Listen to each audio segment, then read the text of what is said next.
that doesn't touch you emotionally and it gets to your heart, you better have somebody check your pulse. Because Jesus, that is very good. And Jesus is the name we need to call for on these times. I want to thank, first of all, I want to thank Dave, back there in the back, for having us here today and allowing us to come here. Did you want to say anything, Dave? Okay, I don't want to put you on the spot, but you're welcome if you want to. We certainly appreciate you allowing us to be in this beautiful facility for this event. And I also want to thank all of you for being here.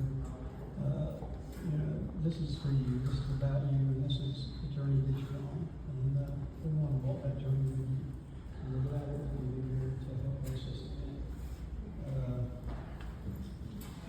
So I'm going to have a speech. I'm going to read here.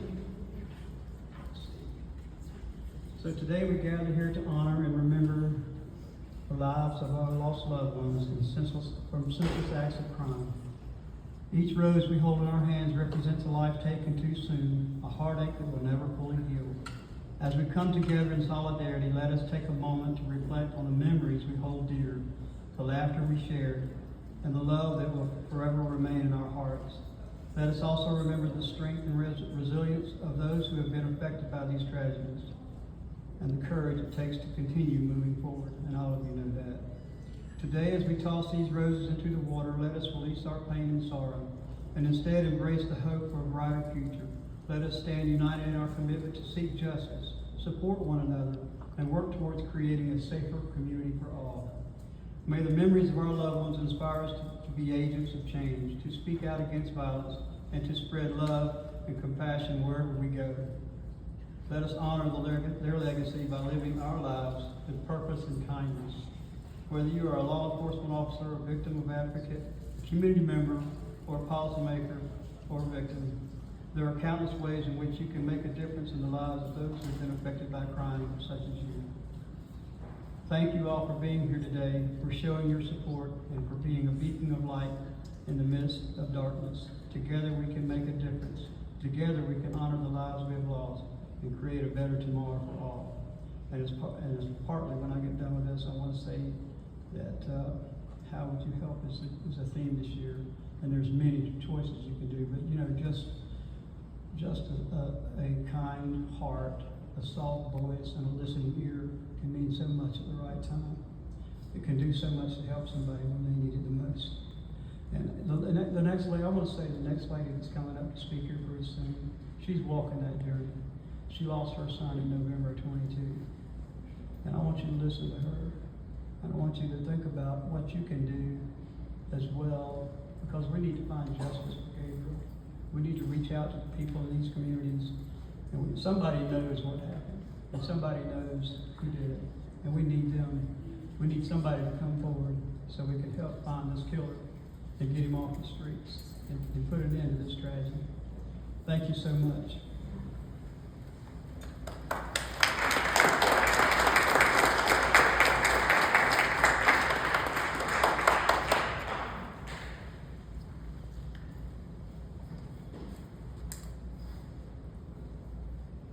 He is a waymaker, a miracle worker, a promise keeper.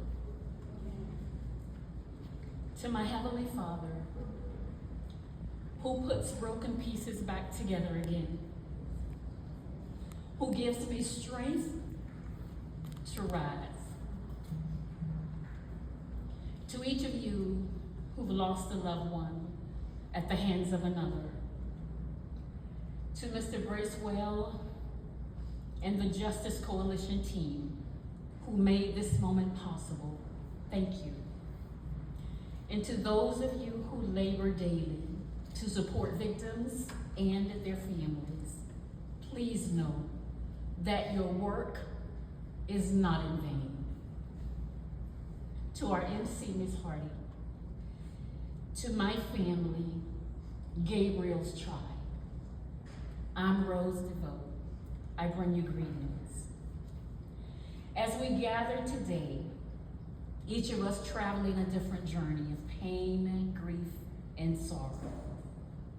Some the unbearable pain of losing a child, perhaps the loss of a spouse, your soulmate. a parent, sibling, grandchild, niece, nephew, cousin, or friend.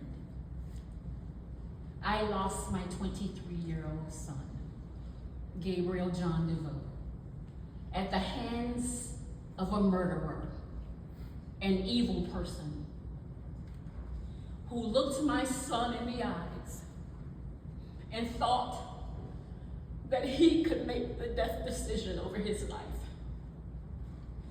My son was 30 days away from graduating from college,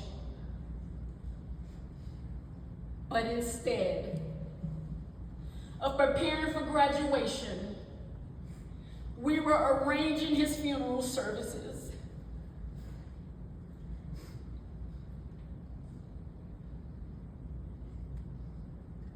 There are many of us in this room today who suffered the loss of a loved one at the hands of a murderer. We share an unspoken bond. I know your pain. Some days, breathing is an accomplishment.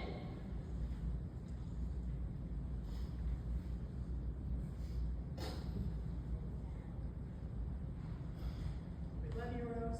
Getting up.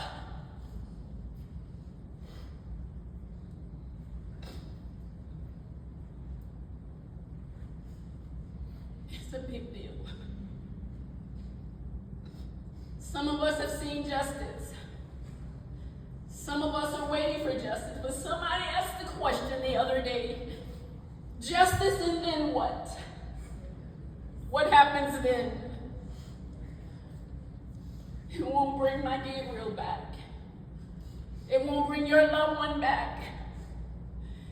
And it may not take away the pain, but it will take away the sting from the pain. There were many eyewitnesses to my son's murder. Many. We've offered them money. If that's what it takes, they can have it all. We've offered them money to speak up, to say something.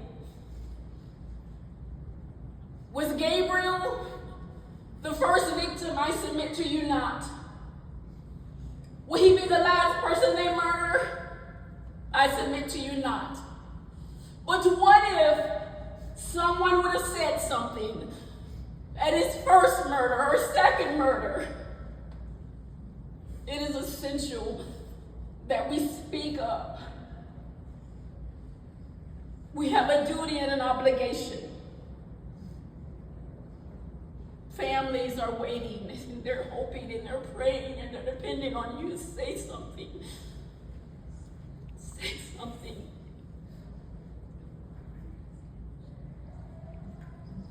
In the midst of all of our heartache and pain, we've endured, we're here on this beautiful afternoon to honor and express our love for the ones we've lost. Some in the early stages of grief. Some have learned how to adapt and move on and survive and live. Others are still working on that. But I'm certain that we can attest that the pain will never end. It'll last a lifetime. So I'm just gonna ask you to do something for just one moment. I'm gonna ask you to be still. Close your eyes. Quiet the noise of the world. I want you to picture your loved one smile. And I believe that they could tell you how much they love you and how proud they are of you surviving and being here to honor them. With your eyes still closed, I want you to reflect on a fond memory of them. And when you hear me say the word release, I'd like for you to call their name. Release. Gabriel John DeVoe. We salute you. God's peace and his blessings. I pray that he overshadows you with his love and his strength. If it were not for his grace, I wouldn't be standing here today. That day, they killed my son. They killed me. But I've gotten up, and I'm taking my life back.